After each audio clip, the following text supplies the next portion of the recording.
Welcome back, everyone. This is a series on data science discussions where we talk about important machine learning and data science related topics with a hint of oil and gas, petroleum engineering as well, based on our experience and projects. So, by now, we have talked about a series and variety of topics. We've talked about linear regression, we've talked about classification, we've talked about the various ways to check what is the performance of your classification. We talked about visualizations in the exploratory data analysis section, which was kind of the first video of the series. Uh, Today, we will be talking about the interrelationship between the classification metrics called precision and recall that we have discussed in the previous videos.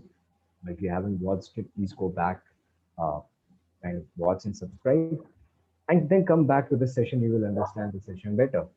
So Jayesh explained that precision and recall, they have their individual importance in different use cases. For example, precision is important when your aim is to minimize the number of false positives. You don't care about the number of false negatives in that case. Your target is to minimize the number of false positives. So you can imagine of examples yourself. Right? If in case you categorize someone positive and that can lead to a lot of loss, a lot of harm or problems in the community, then that means you want to minimize false positives.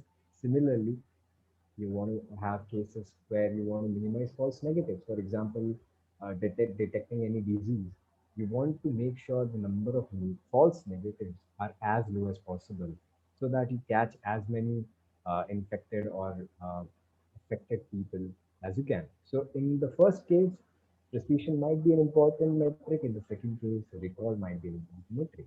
But what is the relationship between these two? Jayesh will explain in today's session. Let's go, Jayesh.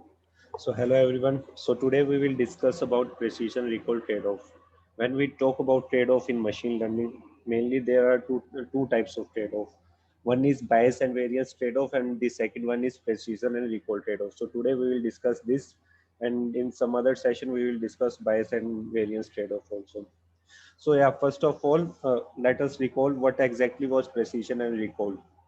So here you can see a case of classification where two classes are present.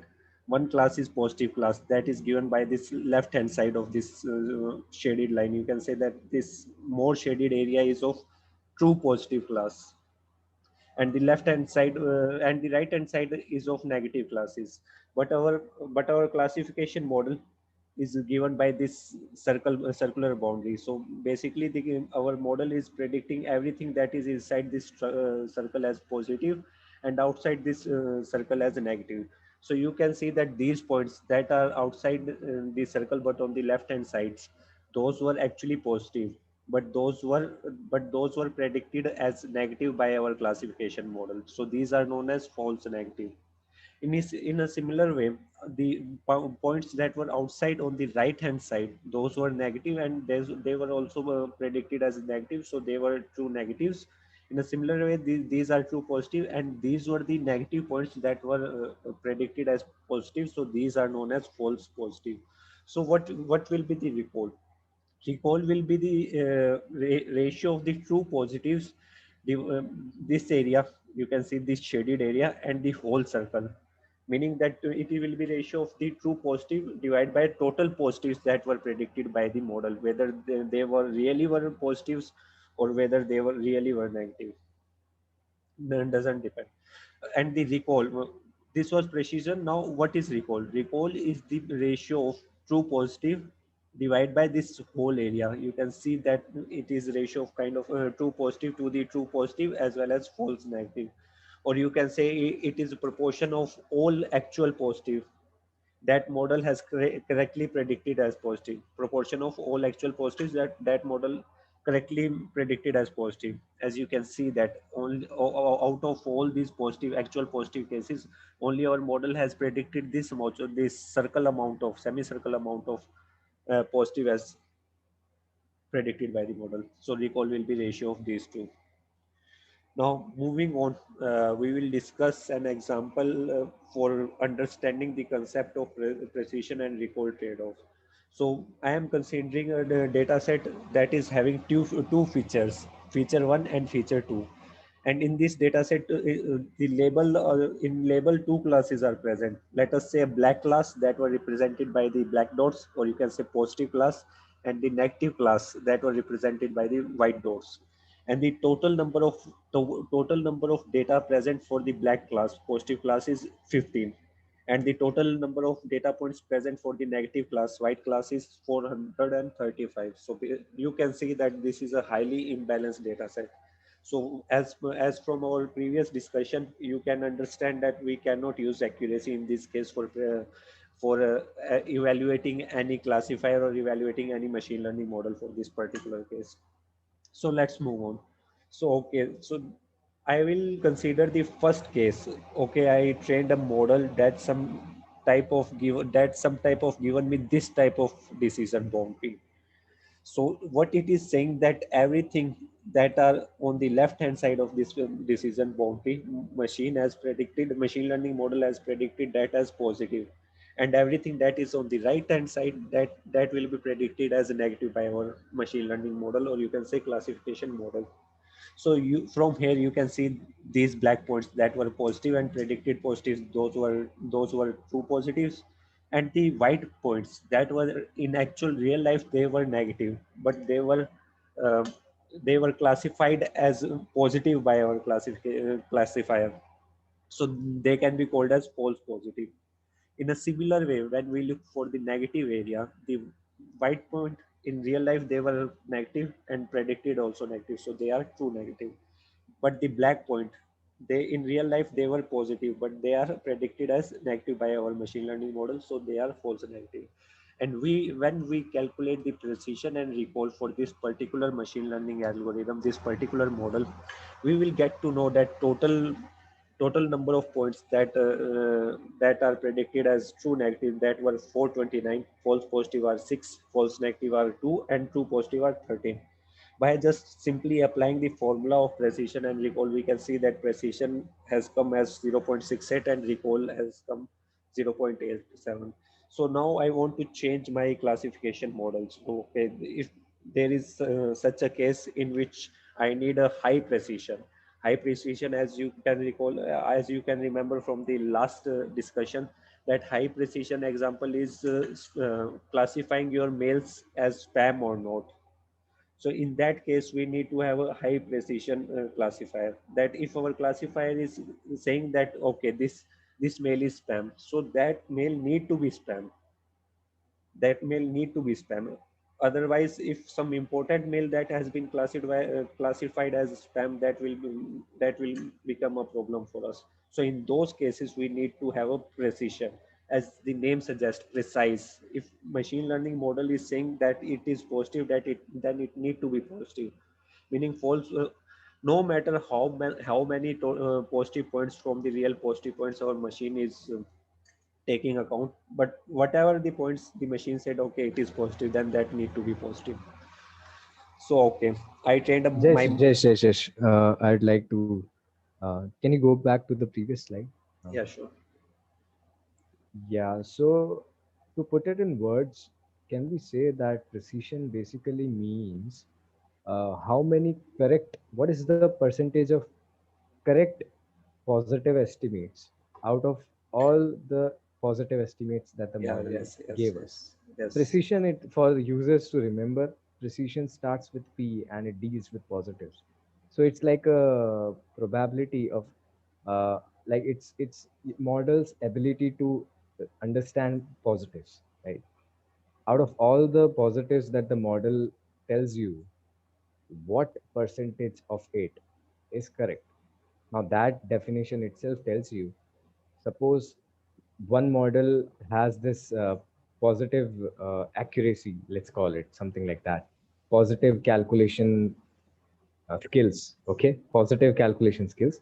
So suppose one model has this 20%, other model has 40%, and the third model has 80%.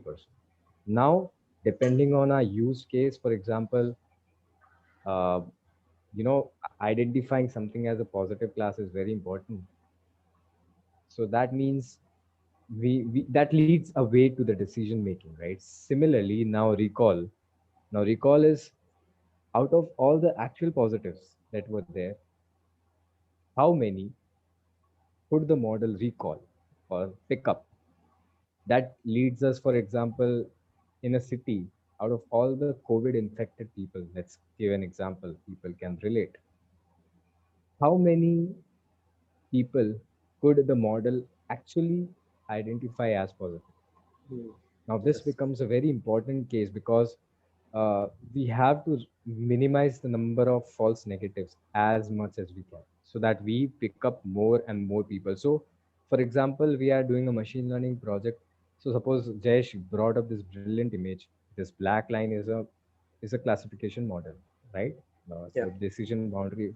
So, in order to pick up the best model in the COVID case, what we can do is algorithm wise, we can have the data input, then we train a model and check for the recall, and we loop it, we iterate again and again in order to reach to the highest recall in the COVID case, because that's our decision, right? Our use Yeah. case demands us to minimize the false negatives. So that's Yeah. how this thing can come into use, guys. For example, you have a disease detection case. To find out the best possible model that minimizes the false negatives or maximizes the recall is important. So you can do multiple iterations, keep on iterating till you find out the highest recall, right?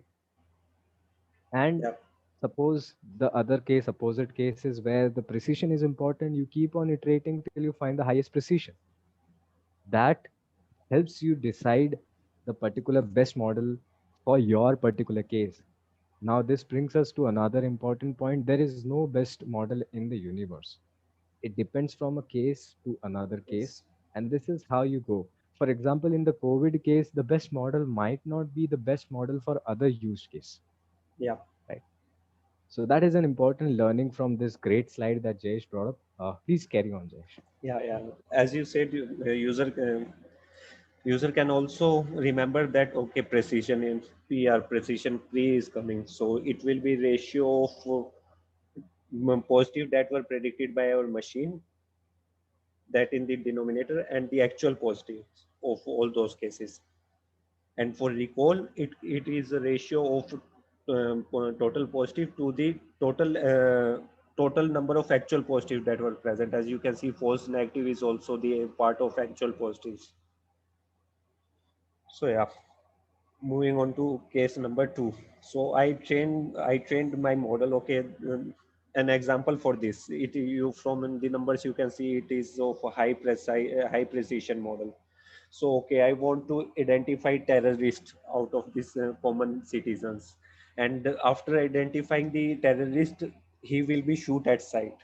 So for training such a classification model, my model need to be precise, that if the model is saying that this guy is terrorist, then he needs to be terrorist.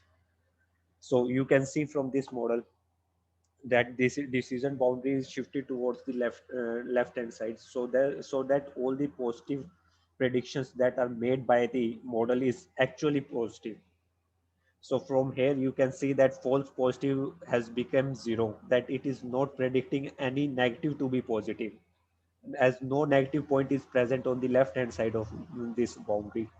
So here you can see that precision has jumped to 1, but our recall value has decreased. As Divyanshu sir said, for different use cases, we cannot decide, okay, this classification model is good in this case, so it will also be good in our COVID detection case.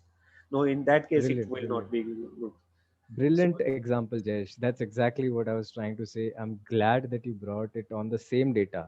So, guys, previous slide was the same data, right, Jayesh? yeah, yeah, yeah, Same right. data, Same but a data. different problem statement. So the whole thing was different. Now, same data, different problem statement, your whole idea changed. Now Yeah, the model is, so someone might say that my model has, without talking about the problem statement, he says that my recall was close to 90%. I think my model is the best. First step, let's finalize this. first step in classification is to decide what kind of problem statement you have. In order to decide, think of it in a way which kind of error is more harmful. For example, is false positive is something you want to minimize, or false negative something you want to minimize? So in case one, let's talk about case two. So case two, false positive is very important to minimize because it's causing someone's life. Jayesh wants to shoot at sight those guys. So if in case you misidentify or mistitle these guys innocent guys, you call them as terrorists, then you are killing innocent people, Yeah. right? So you have to absolutely, so the first step is look at the problem statement. The problem statement is identifying terrorists. Talking about the second step is which of the false positive or false negative, which of these two is harmful. False positive is harmful in this case because false positive will kill people, innocent people. That leads to the very important third conclusion, which is which metric is important in this case. Precision is important in But this in case, this and case, exactly Jayesh has done that. Precision has shot up. Recall will always go down, and that's what this session is about, which Jayesh is going to discuss. I yeah. love it because I could revise the entire thing. Go on, Jayesh. Yes. So yeah, you can see from here, as I have mentioned this thing here also, our model is capturing less number of positive points out of total that were actually positive, but all the points that are captured by our model are actually positive. All the predictive positive are really positive. So moving on to next case, case number three, classifier that is giving me a low precision value but a high recall value. Okay, so for this case, you can see that we will take the example of COVID case, COVID testing.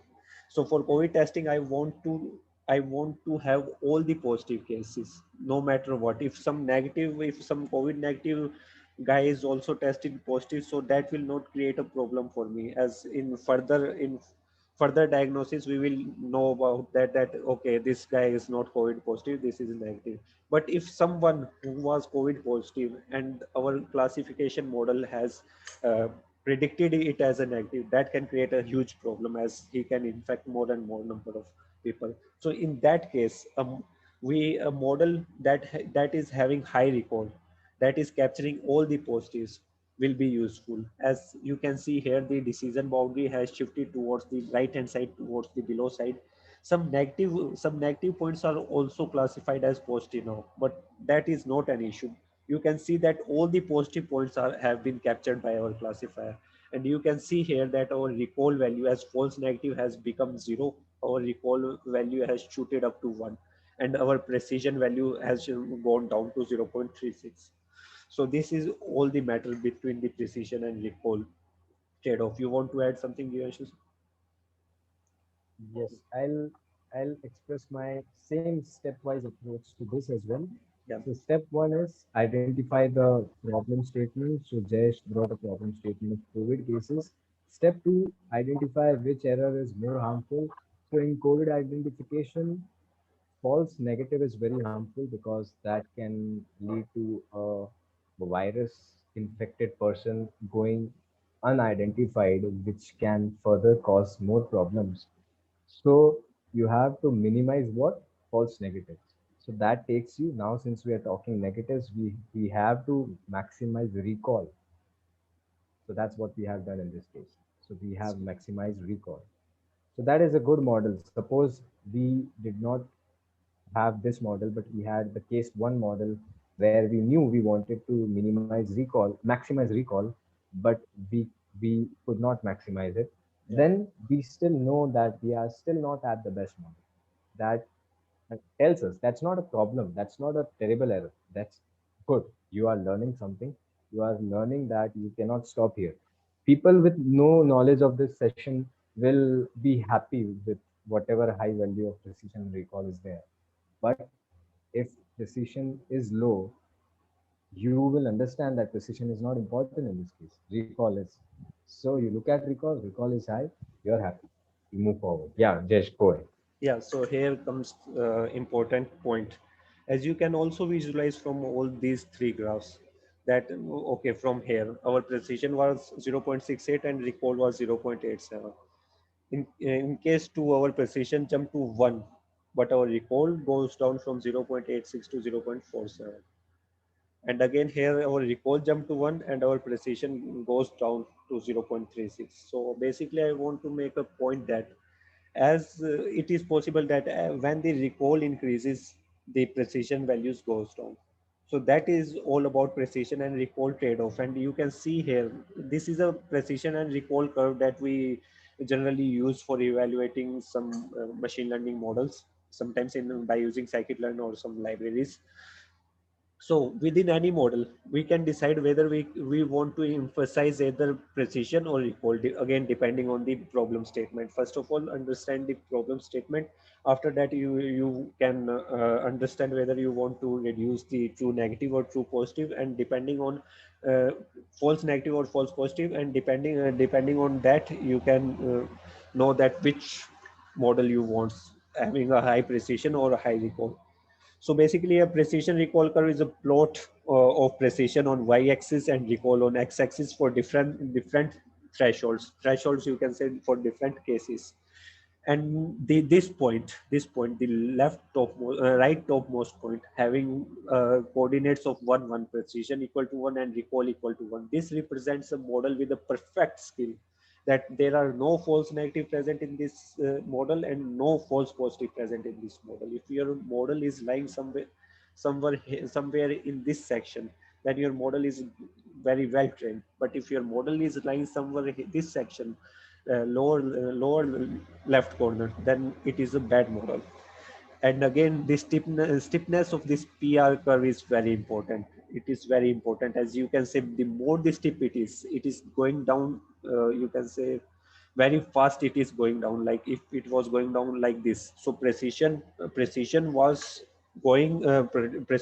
reducing at a fast rate, but recall was not increasing at that rate. So if steep of the PR curve is less, okay, if you consider that it is going down slowly. So recall is increasing, but precision is decreasing in a slow rate. So that will also be an indicator of a good machine learning trained model.